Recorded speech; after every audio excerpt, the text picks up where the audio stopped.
तमाशा है क्या? WHO क्या कह रहा है, ICMR क्या कह रहा है, और इस तरह की जो क्लिनिकल ट्रायल है वो बिना सरकार की परमिशन के कैसे आप कर सकते हो? ये तो आपराधिक कृत्य है। इसकी परमिशन कैसे, कहाँ से ली?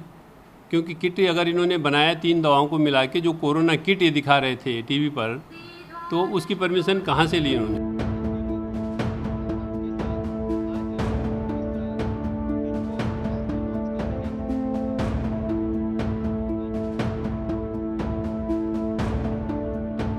बाबा रामदेव का दावा है कि जयपुर के निम्स मेडिकल कॉलेज में उन्होंने अपने आयुर्वेद की दवाइयों का ट्रायल किया है और वो सही निकली हैं। हमारे साथ है राजस्थान के स्वास्थ्य मंत्री, उनसे बातचीत करते हैं।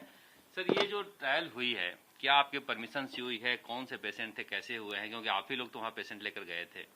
ना तो हमारे पास किसी ने आवेदन किया, ना हमने किसी को स्वीकृति दी। ये तमाशा है क्या? WHO क्या कह रहा है, ICMR क्या कह रहा है, और इस तरह की जो क्लिनिकल ट्रायल है वो बिना सरकार की परमिशन के कैसे आप कर सकते हो? ये तो आपराधिक कृत्य है। इसके खिलाफ तो कानूनी कार्रवाई होनी चाहिए। इतनी भयंकर महामारी है, पूरी दुनिया सदमे में है और कंट्रोल नहीं कर पा रही है। अमेरिका जैसा देश जहां लाखों की संख्या में लोग मर गए, और यहाँ ये अपने लेवल पे क्लिनिकल ट्रायल करके और मीडिया के जरिए आम आदमी को भ्रमित करने की कोशिश कर रहे हैं। ये तो दंडनीय अपराध है।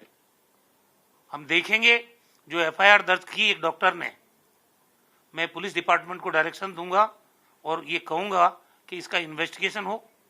ये किस तरह से इन्होंने, किसकी परमिशन से ट्रायल किया है? मजाक बना दिया इन्होंने। ये कोई दुकानदारी है क्या? ये दुकानदारियां नहीं चल सकती किसी सूरत में। किस तरह के पेशेंट वहां भेजते थे आप लोग? और जो पेशेंट की रिकवरी की उनका दावा है कि 3 दिन में हमने ठीक कर दिया, तो क्या किस तरह के पेशेंट वहां जाते थे? ये सिम्टोमेटिक केसेस को हम वहां भेजते थे। उस 7 दिन में तो वैसे ही रिकवरी हो रही थी। वहां कई पेशेंट हमारे यहाँ राजस्थान में 3 दिन में पॉजिटिव से नेगेटिव हुए हैं। तो ये जो दावा कर रहे हैं कि 7 दिन में ठीक हो जाएंगे, ये तमाशा है और कुछ नहीं है।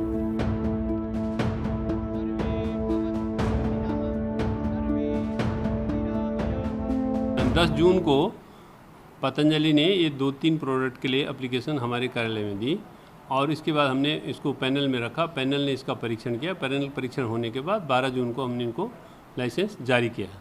उसमें इनके द्वारा कोरोना के ट्रीटमेंट से संबंधित कोई भी क्लेम या कोई भी नाम उसमें नहीं लिखा गया है। हमारे द्वारा जो उसको अनुमोदित किया गया है उसमें इम्यूनिटी बूस्टर और कास और श्वास, खांसी और बुखार, इसके लिए उसको अप्रूव किया गया है। इसके अलावा कोरोना के लिए हमारे द्वारा कोई उसका अप्रूवल नहीं दिया गया है। हाँ, अब इस तरह का नोटिस हम इन्हें जारी करेंगे कि ये जो एक तो इन्होंने जो ये किट बनाया है, इसकी परमिशन कैसे, कहाँ से ली? क्योंकि किट अगर इन्होंने बनाया 3 दवाओं को मिला के, जो कोरोना किट ये दिखा रहे थे टीवी पर, तो उसकी परमिशन कहाँ से ली इन्होंने?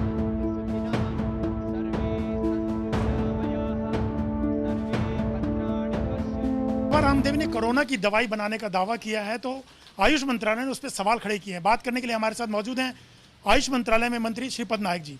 श्रीपद जी, बाबा रामदेव ने कहा है कि अब कोरोना की दवाई उन्होंने बना दी है और इससे 7 दिनों में 100% लोग ठीक हो जाते हैं, कोई मृत्यु नहीं होगी इसमें। नहीं, दवा बनाना ये कोई गलत काम नहीं चाहिए। मैं उसका अभिनंदन करता हूँ, उसको धन्यवाद भी देता हूँ कि इस माहौल में जल्दी से जल्दी कोरोना की दवा आनी चाहिए। लेकिन जो गाइडलाइन के मुताबिक जो प्रोसीजर है वो करना है। और हमने जो 21 अप्रैल को जो नोटिफिकेशन निकाला था उसमें कहा था कि यदि टास्क फोर्स में डिले होता है ये सब करने के लिए, तो आप खुद भी जहाँ हॉस्पिटल हो, कहीं मुद्दे दिए थे उनको, कहीं रूल्स रेगुलेशन दिए थे, उसके मुताबिक आप खुद साइंटिफिक वैलिडेशन किसी मेडिसिन का कर सकते हो। उन्होंने किया है, बहुत अच्छी बात है। और इसके बाद में कहा था नोटिफिकेशन में, ये सब होने के बाद आयुष मंत्रालय को वो सब रिपोर्ट्स भेजनी चाहिए ताकि उसका कंफर्मेशन आयुष मंत्रालय करेगा। लेकिन ये सब कर दिया उन्होंने, और ये भेजने से पहले ही वो डिक्लेयर कर दिया। ये नहीं होना चाहिए था, लेकिन हमने उसको रिक्वेस्ट किया कि आप तुरंत जल्दी से जल्दी भेजो आपकी दवा। उसको कुछ ये करने के लिए हम नहीं कहते हैं, लेकिन वो थ्रू प्रॉपर प्रोसीजर से वो जाए और लोगों को जल्दी मिले, इसीलिए वो फॉर्मेलिटी पूरा करने के लिए उनको कहा हुआ है।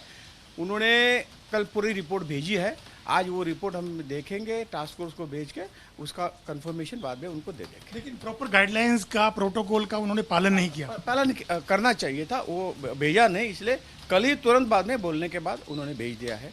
और आगे का जो कुछ काम है, जो हमारे टास्क फोर्स के जो कुछ कमेटी है वो करेंगे। लेकिन आप लोगों ने कहा कि तुरंत इसके जितनी एडवर्टीजमेंट है, जितने प्रचार हैं, तमाम रोको। रूल के मुताबिक वो नहीं करना चाहिए, वो थोड़ा रुकवाने के लिए बोला है।